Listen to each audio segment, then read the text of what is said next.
guess this video would kind of make me appear to be lying.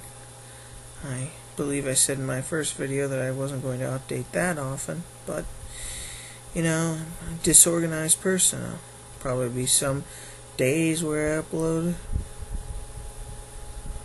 several videos, and other times it might not be a week at least before I upload a video.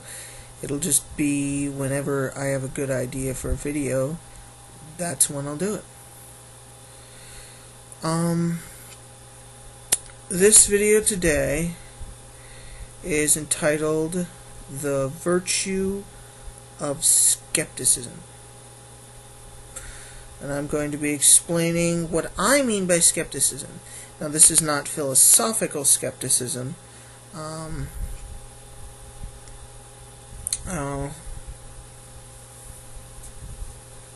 be putting a link over in that area to Wikipedia's article on skepticism. What I'm talking about is scientific skepticism. Now, I see scientific skepticism as a virtue. Others say that those who are skeptics are just closed-minded.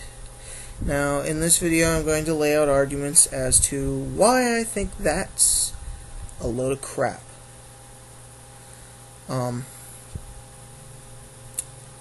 Skepticism is the best of both worlds.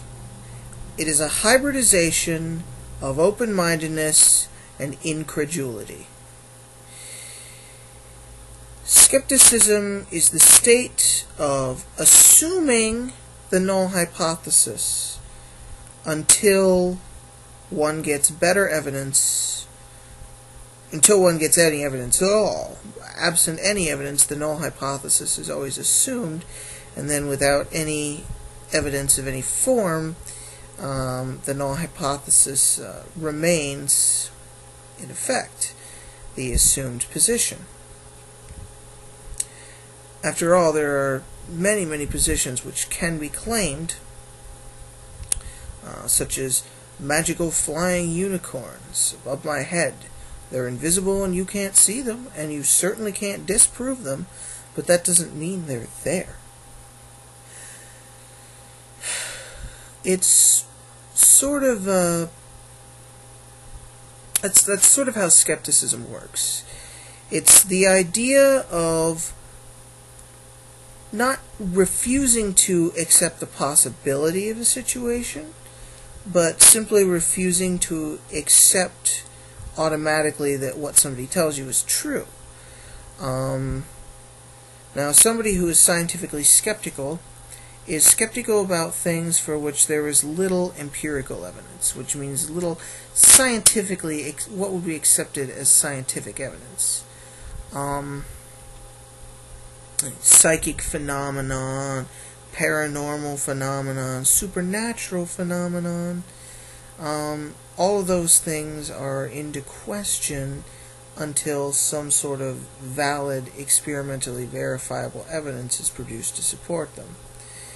Now, that is skepticism in a nutshell.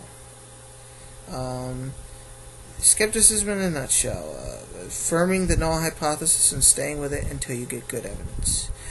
And as a side note, also, Carl Sagan's, I believe it was Carl Sagan, correct me if I'm wrong, Carl Sagan was quoted as saying, extraordinary claims require extraordinary evidence.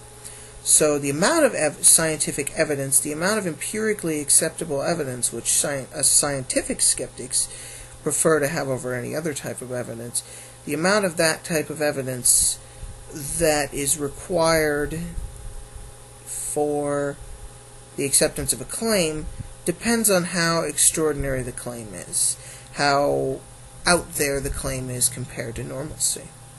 The claims of ghosts and psychic phenomenon far greater than claims that, oh, we were slightly off about the rest mass of an electron. Of course, you'd have to provide evidence for either one, but the evidence for the rest mass of an electron would be substantially less rigorous. Or at least it would be substantially less extraordinary proof. You couldn't get away with no evidence at all, and it would still have to be peer-reviewed. But in general, extraordinary claims require extraordinary evidence. So that's what skepticism is. Now, why is skepticism a virtue? Well, I said before that skepticism is the middle ground between pure open-mindedness and absolute denial of anything, or solipsism, some philosophy like solipsism or nihilism. Now, people claim that it's not open-minded, but it is open-minded. A great quote by somebody, I actually don't know who this quote is from. Be open-minded, but not so open-minded that your brain falls out. And that's sort of what scientific skepticism preaches. It's sort of its basic idea. It is open-minded. You show scientifically acceptable proof of telekinesis, or of that homeopathic medicine actually works and is not a load of crap. I mean, you show evidence for these claims, and I'll accept them immediately. It's just that I have not been met with any good evidence. I've been met with a lot of flawed logical reasoning and a lot of emotional appeals when I've heard about people defending it. There was the water memory controversy, and that pretty much was blown out of the water with a little thing in Nature magazine. And apparently there's another study going on right now trying to test the memory of water. But anyway, I'm going off on a tangent. The point is that there's no experimental evidence to even suggest that homeopathic medicine works. And I'm the kind of guy not going to accept it. You show me good evidence that anybody can accept.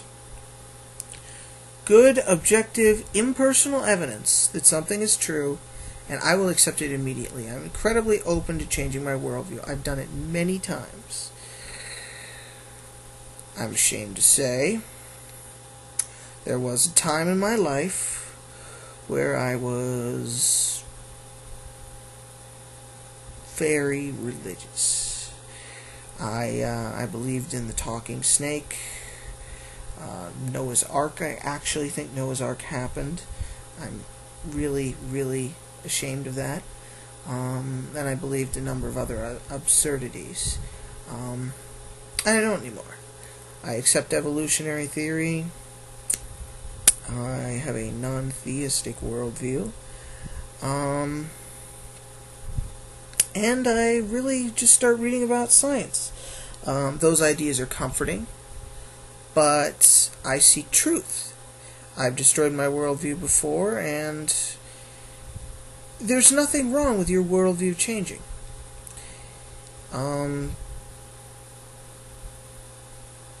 Just make sure that it changes for the better. And with the guidance of skepticism, which allows you to be open-minded to changing your worldview, but it has guiding procedures such as the closing off or refusal to accept of any arguments lacking evidence. It's a good way to change your mind about something without worrying about whether or not you're just going to accept some other stupid idea.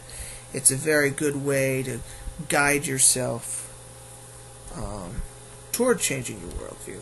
So, yay, skepticism.